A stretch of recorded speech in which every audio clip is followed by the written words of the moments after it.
Okay guys, you can see my tank is now partially installed here.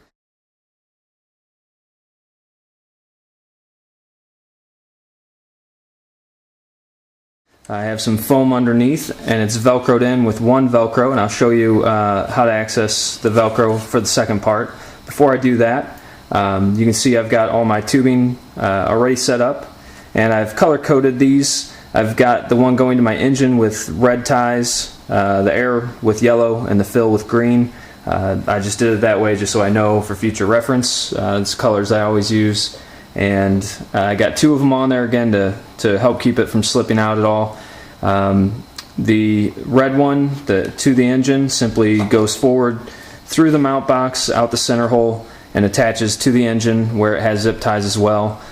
The yellow, the air outlet, you can see here, I've drilled a small hole through the mount box just in front of the firewall. It's a 1/4 inch, I believe, or no, yeah, 1/4 inch is the size hole that I drilled here, and just kind of snake that through, and that'll hang out the bottom side of the cowl.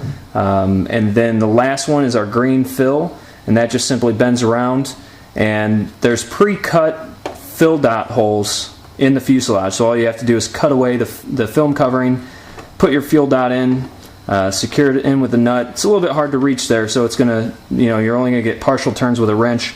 Put a little bit of Loctite on there, keep it from vibrating loose. And I put enough slack in there so I can easily pull it up and get it above tank level, so when I fill, it's not back siphoning. I'm holding it up past the tank, so it's not gonna back siphon and spill out as I'm trying to put the pin back in.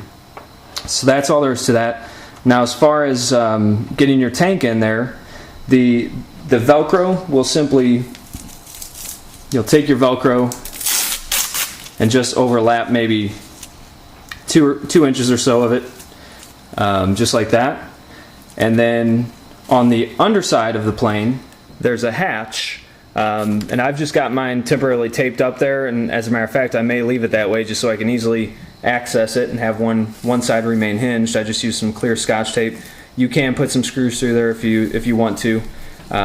There's some pilot holes pre-drilled through there, but you simply will take your Velcro, and there's 2 slots underneath, and you'll just route it up easily through those slots by accessing the underneath carriage here.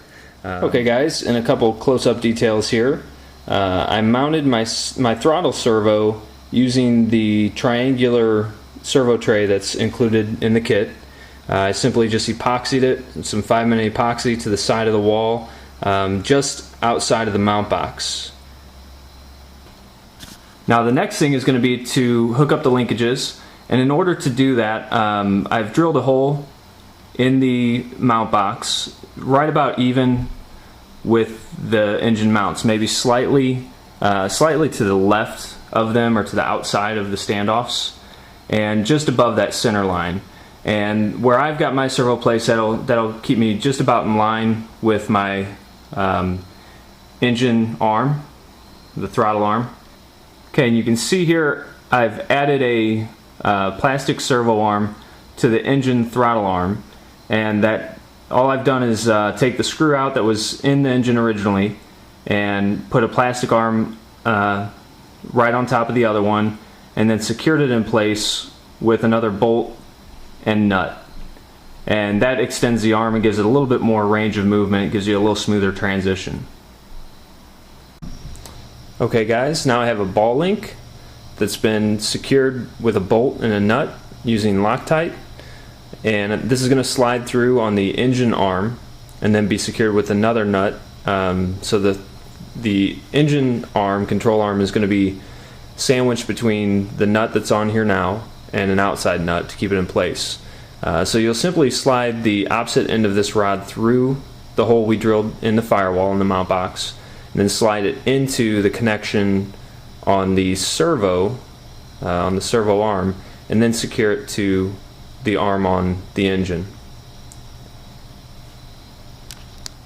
So our final assembly of the throttle linkage is as follows. It goes through the connection on the servo arm, travels through the mount box, and then onto the engine arm. Okay, and now on the choke, the choke arm is in line and parallel with the throttle arm, and that's going to make it tough to reach from under the cowl because it's a rear carb, and you can't really have it exit out the side and have a choke rod coming out the side of your cowl. So what I've done is I've set up a Z-bend and hooked it through the choke arm, and then I've bent it out a little bit away so that it has a slight bend away from the throttle arm, and then it comes out to the front, and then here is where it's going to exit right in front of the opening on the cowl. There's two circle openings on either side of the prop, so that'll make it very easy to access and push on from even with the cowl on. And right now I've just put a zip tie on there just because I'm getting it squared up where it needs to be. What you can do from here is take this bolt off and take a little piece of thin aluminum and just make a little mounting bracket that kind of extends from this bolt to where your push rod needs to be, and you can kind of suspend it there in a more fixed position.